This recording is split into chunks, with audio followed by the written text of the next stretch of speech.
وأموات المسلمين أجمعين عامة أن الله يتغشاهم بالرحمة والمغفرة ويعيد علينا من بركاتهم وأسرارهم وأنوارهم وعلومهم ونفحاتهم في الدين والدنيا والآخرة على هذه النية وعلى كل نية صالحة جامعة شاملة من خيرات الدنيا والآخرة. ومن عمر هذا المسجد ومن بنى هذا المسجد وعمر فيه وصلى فيه سابقا ولاحقا على هذه النية وعلى كل نية صالحة جامعة شاملة من خيرات الدنيا والآخرة وإلى حضرة النبي محمد صلى الله عليه وسلم. الفاتحة. بسم الله الرحمن الرحيم. الحمد لله رب العالمين الرحمن الرحيم مالك يوم الدين إياك نعبد وإياك نستعين اهدنا الصراط المستقيم صراط الذين أنعمت عليهم غير المغضوب عليهم ولا الضالين آمين. لا إله إلا الله لا إله إلا الله لا إله إلا الله محمد رسول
صمد يا معطي بالعطاء لا تبطي جد لهذا المخطي بالرضا والغفران لا إله إلا الله لا إله إلا الله محمد جد لنا بالمطلوب والفرج مثل أيوب وبفرحة يعقوب حين زالت الأحزان لا إله إلا الله لا إله إلا الله إلا الله محمد والصلاة الدائم على النبي ابن هاشم عد من هو قائم بالعبادة سهران لا إله إلا الله لا إله إلا الله لا إله إلا الله محمد كلمة حق عليها نحيا وعليها نموت وعليها نبعث إن شاء الله تعالى من الآمنين الذين لا خوف عليهم ولا هم يحزنون برحمتك يا أرحم الراحمين. السلام عليكم ورحمة الله تعالى وبركاته.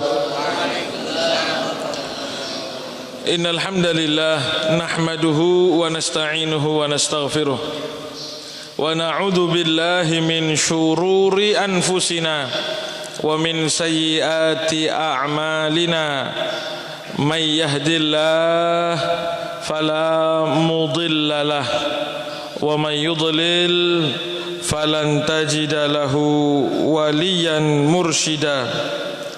Allahumma salli wa sallim wa barik ala sayyidina wa habibina wa qurrati a'yunina wa tabibi qulubina Muhammad miftahi babi rahmatillah fi ilmillah salatan wa salaman daimaini mutalazimaini bidawami mulkillah wa ala alihi wa sahbihi wa mawalah wa la hawla wa la quwwata illa billah. Rabbi shrah li sadri wa yassir li amri wahlul 'uqdatam min lisani yafqahu qawli. Allahumma la sahla illa ma ja'altahu sahla wa anta taj'alul hazna idza syi'ta sahla. Allahumma sahhil lana hifdzal ulum wa hab lana wasi'al fuhum bijahin nabiyil ma'sum wa alihi wa sahbihi ajma'in, amma ba'du. Para hadirin wal hadirat, muslimin muslimat, para pecinta majelis-majelis kebaikan, syukur kehadirat Allah Subhanahu wa taala. Pada pagi hari ini langkah kita kembali dituntun oleh Allah untuk menghidupkan hari-hari luar biasa, hari-hari istimewa yang dipakai sumpah oleh Allah Subhanahu wa taala dengan firman-Nya wal fajri walayalin ashrin, dan demi waktu fajar. Begitu mulianya waktu fajar sampai Allah Subhanahu wa taala bersumpah dengan kemuliaan waktu fajar, nggih.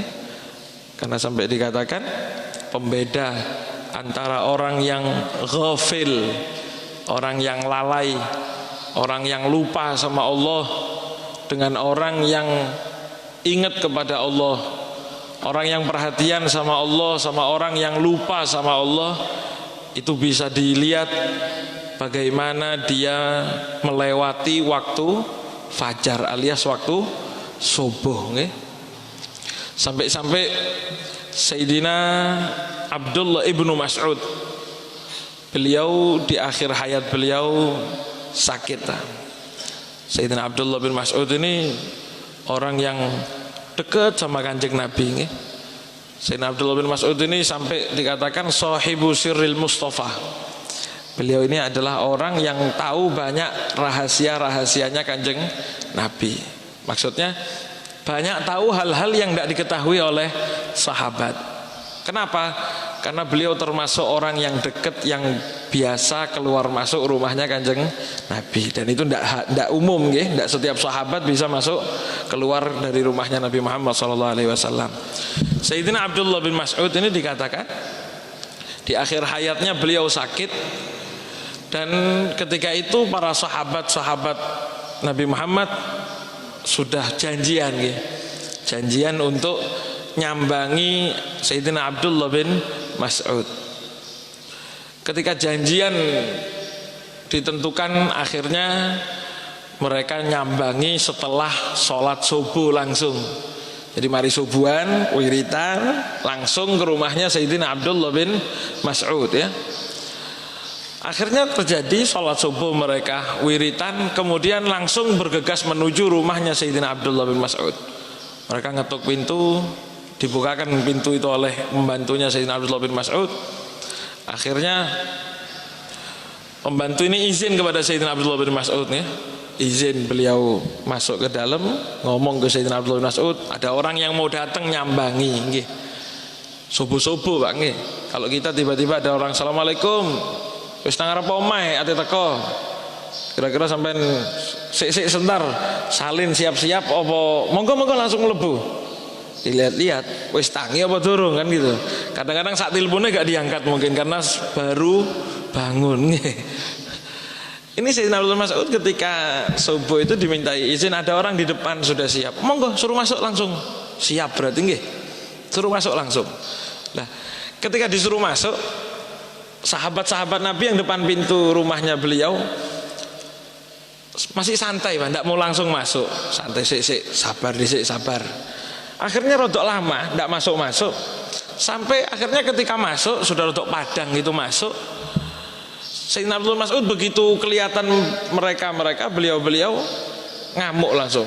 Kemana sampai ini? Mulai mau permisinya mulai tadi, tapi kok baru masuk sekarang? Kemana mulai tadi itu? Akhirnya para sahabat itu jawab, iya, kami memang sengaja tidak mau masuk dari tadi, sungkan ngerepoti wong omah, malu mau ngerepoti orang rumah. Ini namanya subuh-subuh datang, kan biasanya orang rumah sih bingung, masih ada yang mungkin sih ucek-ucek moto, Pak, baru bangun, Pak, atau ya mungkin ya panjenengan mungkin siap rumah orang lain, anaknya, mungkin keluarganya. Barangkali masih ada yang dasteran durung sholat, ya gimana mau masuk nih, ndak enak. Sehingga kami tunggu tadi di luar, kami pelan-pelan tunggu, ngobrol dulu di depan, sampai akhirnya sekiranya insya Allah kalau orang siap-siap itu sudah selesai baru kita masuk. Itu Sayyidina Abdullah bin Mas'ud langsung ya mungkin ngamuk gitu ya, sampai mengatakan, apakah kalian pikir di rumahnya Ibnu Ummi Abd? Ibnu Ummi Abd ini julukannya Abdullah bin Mas'ud. Beliau bilang, apa kalian pikir rumahnya saya ini ada orang ghafil kepada Allah, ada orang lalai? Jangan mikir sampai ngomong seperti itu berarti sampai pikir rumah saya ada orang ghafil. Rumahnya saya tidak ada orang ghafil. Maksudnya apa? Subuh wis siap kabeh. Mau sampean datangi subuh, ayo ahlan wa sahlan nggih. Sekarang kita bandingkan dengan rumah kita, bagaimana kira-kira nggih? Ya mudah-mudahan termasuk orang yang tidak lalai kepada Allah nggih. Jadi waktu subuh itu adalah waktu ditentukannya orang itu lalai atau eling atau ingat kepada Allah Subhanahu wa taala, ya. Makanya sampai Allah sumpah dengan waktu fajar, wal fajri, dan demi waktu fajar, ya. Bahkan kalau kita lihat lebih jauh, waktu fajar ini luar biasa, sampai dipakai sumpah itu tidak mungkin hal remeh, Pak. Tidak mungkin hal remeh, itu tidak mungkin. Hal yang bagusnya biasa itu tidak mungkin, pasti bagusnya luar biasa ya.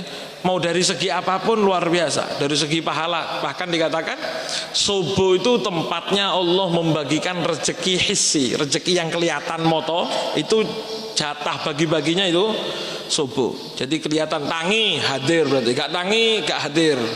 Jadi hari itu mulai rotok repot cari rezeki, bisa-bisa tidak dapat ya.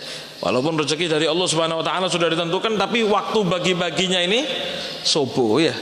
Tapi kalau rezeki batin, rezekinya hati jembar, rezeki iman yang kuat, itu kapan? Dibagikannya maghrib sampai isya. Makanya para ulama, para kiai kalau kita lihat mulai dulu kan nggih, perhatian mari subuh sama mari maghrib, tidak macam-macam. Bahkan diantara mereka milih, andai kata disuruh milih ngomong ngobrol sama makan bara api, karuan mangan bara api, daripada harus ngobrol mari subuh atau mari maghrib ya. Mudah-mudahan kita termasuk alhamdulillah subuh-subuh sudah memanfaatkan waktu ini yang disebut sumpah oleh Allah wal fajri, dan demi waktu subuh. Dan kan kelihatan Pak orang yang niat sama orang yang tidak niat ya. Waktu urusan dunia saja kelihatan ya, kecuali kalau orang pasar jam lurus tangi tidak ngomong subuh itu ukurannya ya. Wal fajri. Dan juga selanjutnya Allah bilang walayalin asyr, dan malam-malam yang 10, yang diriwayatkan oleh ulama berdasarkan hadis bahwasanya malam itu adalah tanggal 1 Dzulhijjah sampai 10 Dzulhijjah. 10 malam itu, 10 hari itu adalah hari-hari pertama dari bulan Dzulhijjah. Bahkan saking luar biasanya, mungkin panjenengan sering dengar Rasulullah bilang tidak ada hari yang diisi dengan amal soleh yang melebihi hari 10 hari di bulan Dzulhijjah. Kalau ada hari yang di bulan Dzulhijjah diisi dengan kebaikan, tidak ada yang bisa ngalahi di hari lain apapun amalnya. Sampai akhirnya sahabat tanya, ya Rasulullah, walal jihad fi sabilillah, kalau dibandingkan jihad perang sama orang mengisi Dzulhijjah, mosok kalah? Perang ini masuk kalah. Apa jawaban Kanjeng Nabi? Walal jihad fi sabilillah. Bahkan walaupun perang di sabilillah tetap tidak iso ngalahi amal soleh yang dilakukan di 10 hari pertama bulan Dzulhijjah. Kecuali satu tok yang bisa ngalahi, apa? Orang rojulan ya, kharaja bimalihi binafsihi wa malihi, orang yang keluar bawa dirinya, bawa hartanya, semua dia keluarkan, bimalihi wa nafsihi wa malihi, tsumma lam yarji min dalika bisyai, kemudian dia pulang tidak bawa apa-apa lagi, tidak bawa harta, tidak bawa jiwa, alias syahid. Kalau syahid itu tok sing ngalai, lainnya syahid tidak ada yang ngalai. Dan alhamdulillah pagi ini kita sudah dapat dua-duanya. Mudah-mudahan ini termasuk keberkahan dalam hidup kita, amin ya rabbal alamin. Hadirin rahimakumullah, melanjutkan apa yang kita bahas pada pertemuan sebelumnya, bagaimana kita membahas sahabat Ummu Sulaim ya, ibunda daripada Sayyidina Anas bin Malik. Beliau Ummu Sulaim ini kepingin berkorban untuk Kanjeng Nabi. Ketika melihat sahabat-sahabat lain berkorban satu sama lain, sahabat itu luar biasa, khususnya ketika Nabi hijrah itu semuanya luar biasa berkorban. Jadi Sayyidatuna Ummu Sulaim ini tidak nemu apa-apa untuk dikorbankan, tidak nemu apa-apa untuk diberikan ke Kanjeng Nabi. Beliau noleh kepada anaknya Sayyidina Anas bin Malik yang ketika itu umur 10 tahun. Beliau bukan ngelihat anak tok, tapi ngelihat iki harta saya. Orang lain bisa berkorban untuk Kanjeng Nabi dengan hartanya. Saya tidak punya uang, tapi saya punya harta yang luar biasa, anak saya. Dituntun Pak ke Kanjeng Nabi. Dituntun Kanjeng Nabi, ya Rasulullah, ini harta saya, ini anak saya juga ikut mau berkorban di hadapan Islam, di hadapan Allah, di hadapan panjenengan. Monggo sampean pakai, monggo sampean gunakan anak ini, monggo sampean ambil anak ini untuk melayani sampean, melayani panjenengan ya Rasulullah. Sehingga akhirnya Sayyidina Anas bin Malik ngelayani Kanjeng Nabi dari umur 10 tahun sampai 10 tahun lamanya 20 tahun Pak. Jadi perjuangannya sahabat ini luar biasa. Ngelihat apapun ini kira-kira apa sing, kira-kira apa ini yang bisa dikasihkan ke Islam ya, yang bisa dikasihkan ke perjuangan agama, yang bisa dikasihkan ke Kanjeng Nabi ini apa? Bahkan kalau kita lihat Ada sahabat Tolhah ibnul Barra namanya. Sayyidina Tolhah ibnul Barra ketika Kanjeng Nabi itu hijrah, Pak, beliau umurnya muda sekali, masih baru-baru ABG gitu nggih. Masih baru ABG.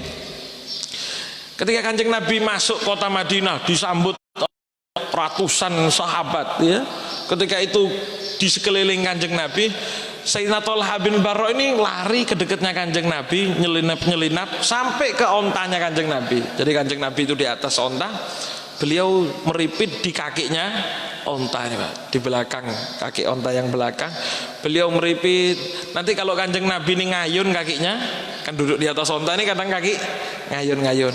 Kalau ngayun dicium, Pak, sama Sayyidina Tolhah. Ya. Nanti ngayun ke belakang dicium. Cari-cari kesempatan untuk nyium Kanjeng Nabi ya, dicium kakinya.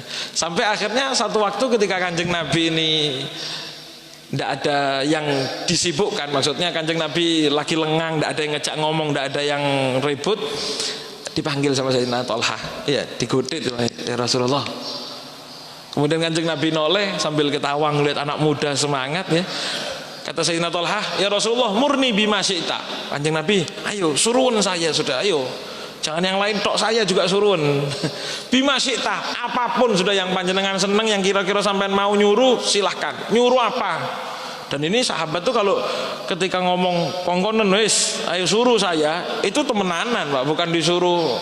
Misalnya kalau sampean bilang, Pak Ustadz, Pak Ustadz suruh saya, ayo, ya minta tolong sampean ya, nyumbang masjid 10 juta, kira-kira nyaut apa, Pak? Ya sebentar, minta maaf, suruh ngomong sing lainnya kan. Ini sahabat itu ketika disuruh, ya Rasulullah suruh saya, itu siap 100%. Jangankan harta apapun ya. Kanjeng Nabi terus ngomong ke Sayyidina Tolhah, apa kata? Tolhah ibnul Barra ya namanya. Kata Kanjeng Nabi, temenan, bener kamu minta disuruh ya. Uktul abaka. Kata Kanjeng Nabi, ya wis, patenono bapakmu, bunuh ayahmu. Ayahnya ketika itu masih belum Islam. Kanjeng Nabi bilang, ya wis temenan ya, bunuh abahmu.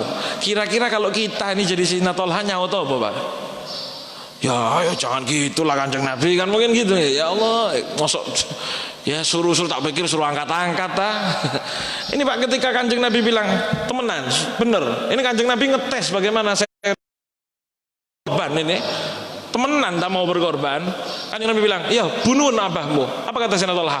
Tidak pakai nyaut, iya lagi, Pak. Langsung balik badan dia, karena dulu orang mesti bawa pedang, bawa senjata. Langsung ngambil pedang, melayu. Balik badan lari. Tidak pakai iya Kanjeng Nabi atau tawar menawar, tidak bisa kurang Kanjeng Nabi. Tidak, Pak, langsung ngambil pedang, balik badan, lari. Kaget Kanjeng Nabi dipanggil, Tolhah balik balik. Kemudian kata Kanjeng Nabi, tidak, saya hanya guyon, saya hanya ngetes bagaimana ternyata keseriusanmu. Ternyata temenan, Pak. Dan itu Sayyidina Tolhah bin Barra tidak tahu kalau guyon nggih. Kalau kita mungkin mencolot kalau tahu kalau guyon ya, kalau tahu serius yo mikir-mikir masih. Sampai seperti itu sahabat-sahabat Kanjeng Nabi ya. Dan bukan hanya orang laki tok, perempuannya, lakinya. Sayyidatuna Sumayyah, ibunda Sayyidina Ammar bin Yasir itu berkorban bukan harta tok, Pak, nyawa. Bahkan dikatakan orang pertama yang meninggal syahid di dalam Islam itu bukan orang laki tapi orang perempuan yang namanya Sumayyah ya. Jadi kalau ada orang namanya Sumayyah, ini juga mengambil barokahnya Sayyidatuna Sumayyah, ibunda Sayyidina Ammar bin Yasir. Itu berkorban nyawa. Ketika beliau masuk Islam, beliau itu masih jadi budak, disiksa oleh tuannya, bukan hanya dipukuli, dipecuti, berkorban sakitnya badan tok, sampai akhirnya berujung pada wafatnya beliau dalam keadaan syahid. Bahkan ditusuk Sayyidatuna Sumayyah ini dari arah bawah nggih, ditusuk sampai tembus ke atas, Pak. Korban nyawa ya. Ada lagi sahabat perempuan yang kita kenal yang namanya Ummu Aiman. Ummu Aiman Barokah Al-Habasyiyah, namanya Barokah, biasanya disebut Barokatul Habasyiyah ya. Ummu Aiman, orang yang ikut ngerawat Kanjeng Nabi, orang yang ikut bersama Kanjeng Nabi dalam perjalanan beliau ya sejak kecil.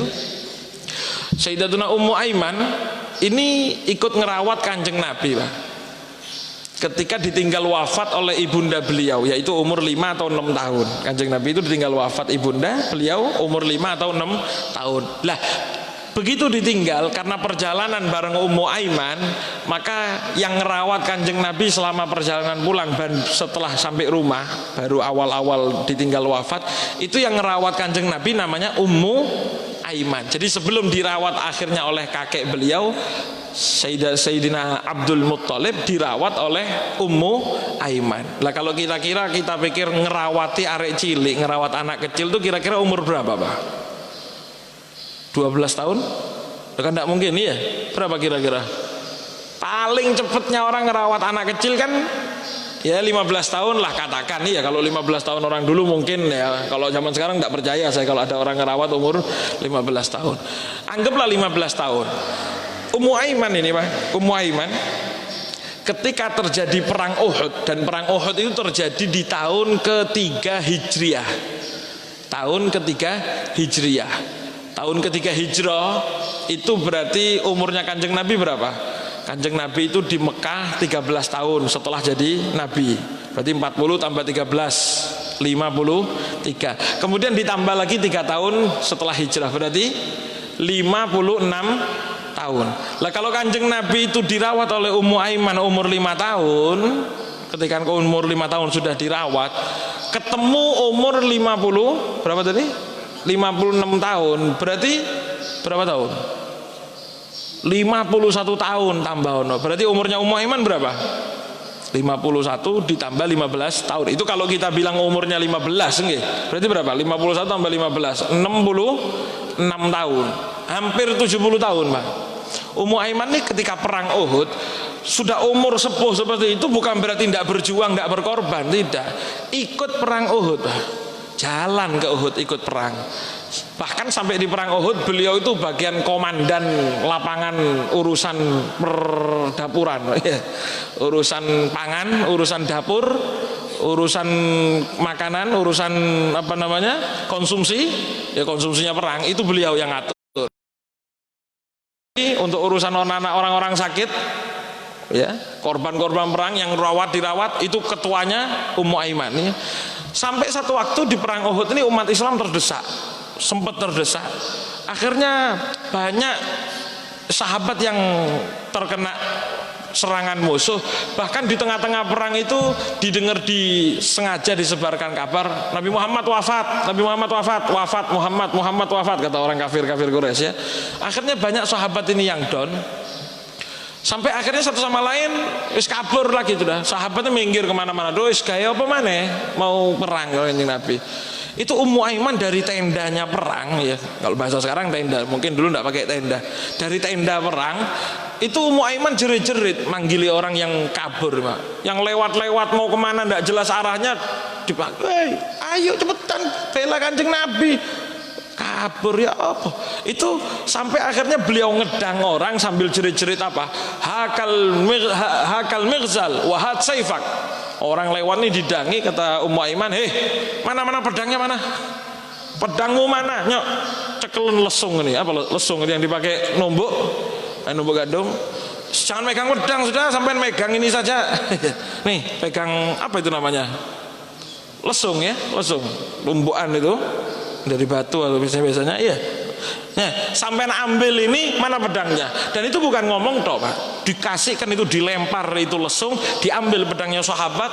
Ummu Aiman ini lari ke Kanjeng Nabi, dibela nih Kanjeng Nabi, akhirnya sampai mendapatkan kemenangan. Umur hampir 70 tahun berkorban, bukan cuma harta, bukan cuma waktu, tapi berkorban siap dengan tenaganya. Ada lagi sahabat Sayyidina Mus'ab bin Umair. Sayyidina Mus'ab bin Umair ini sahabat yang awalnya tinggal di Mekah. Beliau ini anaknya orang kaya, anaknya wong soge, anaknya orang apa namanya bangsawan, anaknya orang yang kaya raya di rumahnya. Ketika masuk Islam, akhirnya keluarganya tidak mau nerima. Ketika beliau masuk Islam, keluarganya tidak ada yang mau nerima, sampai akhirnya beliau terusir dari rumahnya. Tidak apa-apa, beliau seneng, girang, pokoknya bareng Kanjeng Nabi. Ini meninggalkan kehidupan enak, Pak. Bukan cuma meninggalkan satu barang, dua barang, tidak. Kita ini kalau disuruh hal yang sepele meninggalkan kan mungkin berat nggih, meninggalkan fasilitas enak, keluar dari zona nyaman itu kan berat nggih. Sampean punya kerjaan, tidak usah ikut saya, mungkin pada begitu. Kalau mau tetap bisa ngaji harus berhenti. Kira-kira berhenti apa ninggalkan pengajian ya malah? Kan mungkin kita mikir karuan tidak ngaji daripada berhenti. Itu meninggalkan zona nyaman itu berat, meninggalkan hal yang enak itu berat. Lah Mus'ab bin Umair nih, Sayyidina Mus'ab bin Umair tinggalkan rumahnya, tinggalkan fasilitasnya. Bahkan terkenal Mus'ab bin Umair ini pemuda yang paling enak hidupnya. Kenapa? Fasilitasnya paling banyak. Karena kaya ya, abahnya. Itu tinggalkan itu semua. Beliau sampai dilihat oleh Kanjeng Nabi satu waktu beliau ini pakai baju bukan dari kain, Pak, tapi dari kulitnya onta yang kering. Jadi kulit onta, kalau mungkin sampai tahu beduk itu, habis disamak, itu saking tidak ada baju, pakai itu yang kering itu dipakai sama Mus'ab bin Umair. Banyak bulu-bulu masih ya kasar, tidak enak, panas dan lain sebagainya. Dipakai oleh Mus'ab bin Umair, dilihat sama Kanjeng Nabi, ya. Bayangkan dari kehidupan enak berubah jadi pakai pakaian seperti itu. Akhirnya Kanjeng Nabi bilang, hakada sona'a bihil iman, hakada sona'a bihil iman. Begitu loh dibuat oleh iman beliau. Jadi yang membuat beliau begitu itu adalah keimanan. Kalau namanya iman, betul-betul iman, ditinggal apa itu, ditinggal apapun, bahkan baju enak, pakai baju kulit. Kita ini mau pakai baju kulit, kira-kira siap? Termasuk saya mau pakai baju rotok panas terus males sih. Ini ditinggalkan itu semua, kata Kanjeng Nabi, hakadha sona'a bihil iman. Gitu loh kalau orang sudah betul-betul iman, ditinggalkan itu semuanya. Apapun ditinggalkan.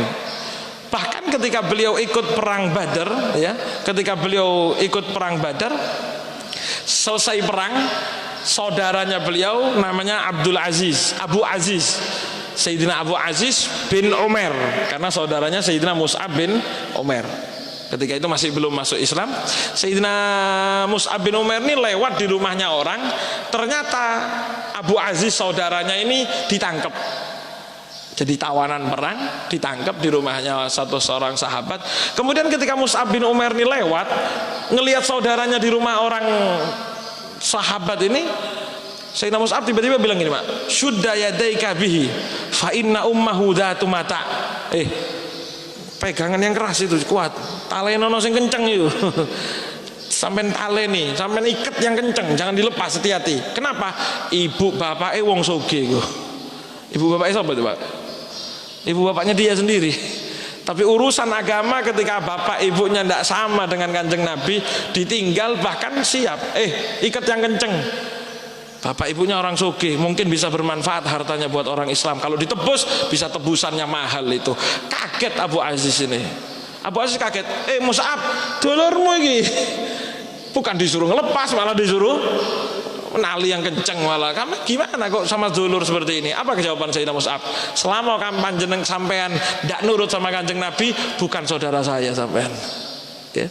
Biarkan saya memang suruh. Kenapa? Karena sampean kalau ditebus, tebusannya mesti mahal, akan berguna buat pengorbanan orang Islam. Ya, sallallahu alaihi wasallam Muhammad. Sallallahu alaihi wasallam Muhammad. Luar biasa, Pak, kalau membaca pengorbanan sahabat ya. Ada lagi sahabat namanya Harithah bin Nu'man. Sayyidina Harithah bin Nu'man. Kalau kita lihat pengorbanan para sahabat banyak nih. Ada banyak yang dulu pernah kita ceritakan. Sayyidina Suhaib Ar-Rumi ya, keluar hijrah bawa ngasih emas bayar. Ada lagi salah seorang sahabat namanya Harithah bin Nu'man. Sayyidina Harithah bin Nu'man ini beliau orang Madinah, punya rumah di sampingnya Masjid Nabawi, jejer. Jadi saudagar kaya. Ketika Kanjeng Nabi menentukan tempat di Masjid Nabawi, sehingga Masjid Nabawi itu kan jadi pusat nggih. Lah Sayyidina Harithah bin Nu'man ini punya rumah jejer, Pak. Tanahnya, rumahnya itu jejer pas di sampingnya Masjid Nabawi. Berarti kan harga paling mahal nggih. Rumah pas sampingnya masjid, tempat pusat begitu. Rumahnya jejer di sampingnya Masjid Nabawi. Lah Ketika Kanjeng Nabi masuk ke Masjid Nabawi, otomatis bangun rumah di sampingnya masjid. Girang Sayyidina Mus'ab bin Umair ini ya. Itu saking dempetnya rumahnya dengan Kanjeng Nabi Muhammad SAW, sampai beliau mengatakan, saya ini sering dengar Kanjeng Nabi ngaji itu dengar. Kalau Kanjeng Nabi masak-masak, tanur itu tempatnya naruh roti, itu kadang-kadang satu tanur, satu kompor sama saya pakai bareng-bareng tempatnya nganu roti itu ya, saking dempetnya. Kanjeng Nabi sholat kadang-kadang nangis, saya dengar dari rumah saya, saking dempetnya. Berarti rumah itu kan rumah paling strategis nggih. Kalau dijual itu yang paling berharga, semua orang kepingin deket Kanjeng Nabi. Jejer rumahnya, bukan satu, jejer Pak. Itu dikatakan ketika Kanjeng Nabi masuk Madinah, Sayyidina Bilal disuruh sama Kanjeng Nabi bersama salah seorang sahabat namanya Zaid bin Harithah untuk ke Mekah marani Siti Fatimah ya. Marani Siti Fatimah. Dan Kanjeng Nabi ini setiap kali Kanjeng Nabi nikah, istrinya Kanjeng Nabi begitu nikah, setiap nikah Harisah bin Nu'man ini datang ke Kanjeng Nabi bilang, ya Rasulullah, panjenengan kan baru nikah, rumah saya monggo dipakai, ambil buat istri ini. Setiap nikah setoran rumah Pak, rumah setoran setiap Kanjeng Nabi nikah. Jadi rumah-rumah yang jejer di Masjid Nabawi, rumahnya istrinya Nabi, itu rumahnya Harisah bin Nu'man. Berapa? Bukan cuma satu, 5 lebih Pak. Oma 5, siji rumah itu berapa Pak? Rumah paling strategis diberikan ke Kanjeng Nabi, sampai akhirnya rumah yang jejer sama Kanjeng Nabi itu habis ludes, tinggal satu di pojokan. Setoran berapa rumah? Kalau satu rumah itu kira-kira 100 juta. Wih, kalau rumah strategis tidak 100 juta zaman sekarang Pak. Ya, ini jejer sampai akhirnya beliau ini tinggal di paling pojoknya rumah, beliau tinggal di sana. Kemudian Siti Fatimah datang ke Madinah. Siti Fatimah masuk ke Madinah. Siti Fatimah ini ketika ngelihat istri-istrinya Nabi jejer di rumah situ, Kanjeng Nabi disambati sama Siti Fatimah, ya wahai Abah, ya Rasulullah, Abah, coba saya ini bisa jejer juga kan enak, coba bisa jejer kan enak. Ya maksud omongannya kan ono kari siji itu, ya kari siji omah Harisah ini tinggal satu. Kanjeng Nabi bilang, wahai Fatimah, saya ini terlalu malu minta sama Harisah. Harisah itu setiap ada keluarga saya datang dikasihkan rumahnya, sampai jejer itu semuanya habis. Berapa pengorbanan Pak kalau kita hitung? Kalau masih kamu ngesir rumah itu, sungkan Abah ini tidak berani minta lagi, malu Abah ini untuk minta. Padahal kalau Kanjeng Nabi minta kan langsung siap dikasih ya. Akhirnya Kanjeng Nabi tidak berani ngomong ke Sayyidina Harithah. Siti Fatimah bilang, coba Abah ngomong. Tidak berani. Jangan ya. Berapa banyak Harisah ini sudah pindah dari sedekat pindah ke samping. Ada keluarga saya datang lagi, kasihkan lagi, sampai kali satu tok. Dengar kabar Harisah ini Pak, Siti Fatimah kepingin rumah dempet sama Kanjeng Nabi, kepingin rumah yang jejer sama Kanjeng Nabi.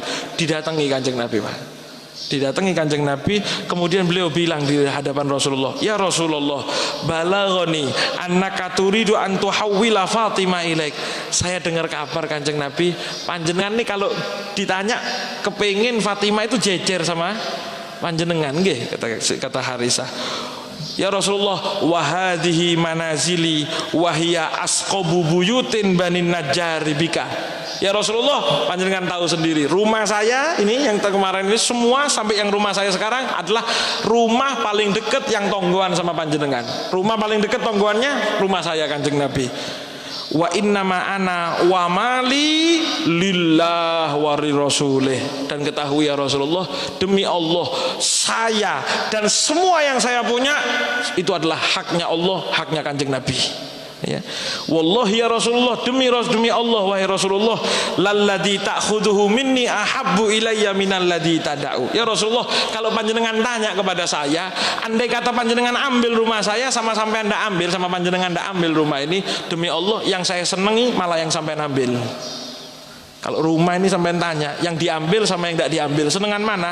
Demi Allah hati saya malah senengan kalau diambil Pak. Oh, apa bisa Beb segitu? Ya bisa saja. Coba kita bayangkan, kita punya sandal lah katakan, Pak Yai sandalnya hilang di depan. Ada sampai punya kiai, para ulama, kok masuk keluar masjid sandalnya hilang. Sampean punya sandal, ya walaupun harganya agak mahal sedikit, Pak Yai ini kan bingung sandal. Kemudian takmir nyari kan, oh ini Beb ini aja. Sampean punya sandal, dipakai dikasihkan kiai, lebih seneng apa enggak? Walaupun kehilangan sandal harus nyeker pulang, ini seneng apa enggak?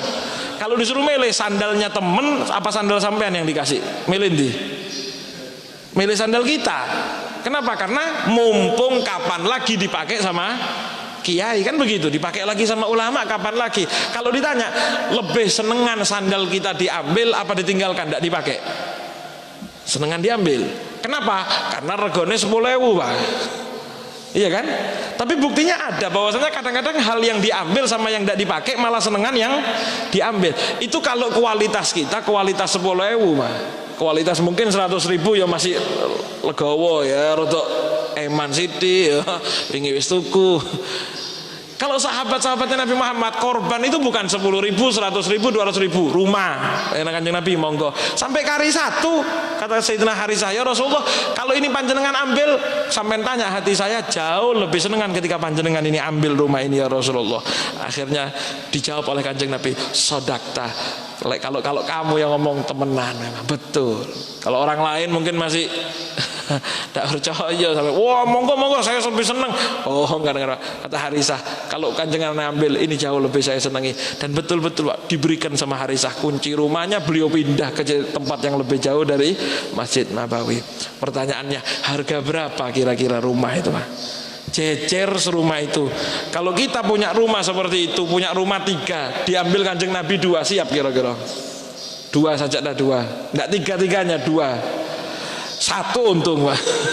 Kan ya. Tapi ternyata Islam ini tidak menuntut panjenengan banyak-banyak. Islam tidak menyuruh sampai tinggalkan semua hartanya melarato manen. Enggak. Islam ini setahun sekali kepingin dari kita ini berkurban, kan nggih? Kepingin kita ini nyembelih hewan kurban. Berapa harga kurban? Ya sampai tahu sendirilah kurban ini. 2 juta ya Beb, 3 juta Beb. Wah kalau hitungan seperti ini, ayo dilihat sahabat. Sahabat tuh ngasih rumah, saya masuk ngasih 2 juta masih mikir-mikir. Tapi kalau memang ada, nggih, kalau memang mampu silahkan. Loh kalau kita hitungan-hitungan garis standarnya sahabat, bukan mampu-mampuan Pak, apapun dikeluarkan. Bahkan dikatakan Sayyidina Bilal bin Rabah ini untuk makan harian itu tidak ada Pak. Tapi ketika hari Lebaran Idul Adha, beliau ini kepingin nyembelih, tidak ada uang sama sekali. Akhirnya beliau itu beli ayam disembelih. Kenapa? Kalau orang lain bisa nyembelih hari ini, saya ini kepingin nyembelih tidak punya apa-apa. Mau dijual isi rumah tidak ada isinya rumahnya. Akhirnya beliau itu beli ayam, disembelih ayamnya. Makanya ada kalau di masyarakat mungkin menyebar kabar, Lebaran itu kalau tidak nyembelih kambing boleh nyembelih ayam. Itu sebetulnya untuk orang yang darurat parah, tapi hukum fikihnya tidak ada. Secara fikih tidak sah. Tapi andai kata tidak korban sama sekali, sama ngorban ayam, sedekah ayam, bukan korban gitu namanya, tapi sedekah ayam, karuan tetap sedekah walaupun cuma ayam gitu. Sayyidina Bilal itu ketika nyembelih ayam lebaran-lebaran, sahabat Nabi itu lewat sampingnya Bilal, kemudian tanya, loh kok nyembelih ayam, yang lain kambing. Kemudian Sayyidina Bilal ditanya, Bilal, kok nyembelih ayam kamu? Ini kan lebaran, kambing wedhus kan kudune. Apa jawaban Sayyidina Bilal? Iya, khusus muadzin, khusus tukang adzan, binatang sing tukang adzan. Karena ayam ini kan kokok subuh-subuh kayak orang adzan. Kata Sayyidina Bilal, khusus tukang adzan nyembelih binatang juga tukang adzan. Jadi kalau yang mau nyembelih ayam tukang adzan di sini. Sallallahu alaihi wasallam Muhammad. Lu sampai seperti itu sahabat Kanjeng Nabi nggih. Apapun kepengin dikorbankan untuk Kanjeng Nabi. Pertanyaannya, apa yang sudah kita korbankan untuk Kanjeng Nabi? Bahkan bukan untuk Kanjeng Nabi, ini semuanya bukan untuk Allah, bukan untuk Kanjeng Nabi, untuk kita sendiri. Kenapa? Karena harta yang kita korbankan, khususnya beberapa hari lagi kan kita ini akan nyambut hari Lebaran, nyambut hari korban.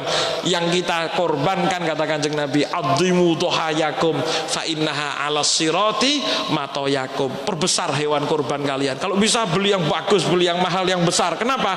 Karena itu nanti jadi tunggangan kita melewati sirat.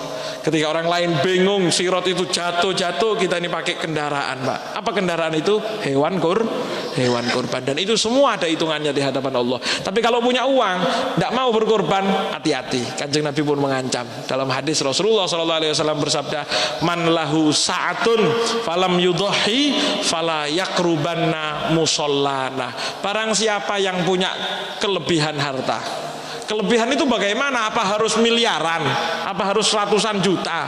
Apa harus wis soge buru dibilang lebih? Tidak, kata ulama, yang dibilang punya kelebihan itu kalau punya yang dinafkahkan untuk hari lebaran dan hari tasyrik.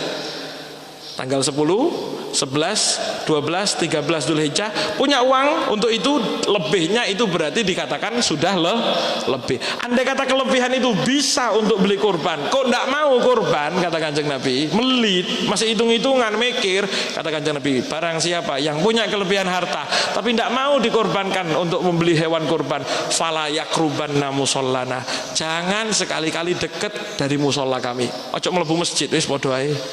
Seakan-akan begitu, seakan-akan jangan kumpul Kanjeng Nabi, sudah percuma, melit, percuma, ya. Mudah-mudahan kita tidak termasuk seperti itu, nggih. Kita berjuang, menabung, mudah-mudahan, dan niatkan ketika kita berkorban jelas diganti oleh Allah Subhanahu wa taala dengan ganti yang jauh lebih besar, nggih. Mudah-mudahan beberapa cerita ini, Pak, pengorbanan para sahabat bisa menggugah hati kita, nggih. Yang sebetulnya masih mikir-mikir masuk 2 juta gitu, 2 juta ini. Ya mudah-mudahan ngelihat sahabat-sahabat Nabi ini berkorban dengan harta yang tidak sedikit. Mudah-mudahan walaupun cuma 10%, 5%-nya, mudah-mudahan kita bisa berkorban. Dan itu ada pertanggungjawabannya, kwitansinya dibayar nanti oleh Allah Subhanahu wa taala. Bukan cuma dagingnya, bukan cuma daging yang dimakan, sak tanduk-tanduknya, kata Kanjeng Nabi. Sama kuku-kukunya hewan kurban itu walaupun dibuang, tapi itu semuanya bernilai pahala di hadapan Allah, nanti disodorkan di hadapan kita. Mudah-mudahan termasuk orang yang bisa, nggih, dibuat mampu oleh Allah, dibuat kaya oleh Allah Subhanahu wa taala. Yang penting bukan kaya uang banyak tapi tidak berkorban banyak. Yang mahal itu kalau kaya hati. Makanya minta kepada Allah, ya Allah, mudah-mudahan kaya uang dan kaya hati, sehingga berapapun yang punya bisa dikorbankan untuk Islam dan untuk kejayaan umat Nabi Muhammad sallallahu alaihi wa ala alihi wasallam. Allahumma hdina bihudak waj'alna mimman yusari'u fi ridhak wa la tuwallina waliyan siwak wa la taj'alna mimman khalafa amraka wa asak. Hasbunallahu wa ni'mal wakil wa la haula wa la quwata illa billahil aliyil azim. Wa sallallahu ala sayyidina Muhammadin wa ala alihi wasallam walhamdulillahi rabbil alamin wa ila hadratin nabi Muhammadin sallallahu alaihi wasallam. Al-Fatihah.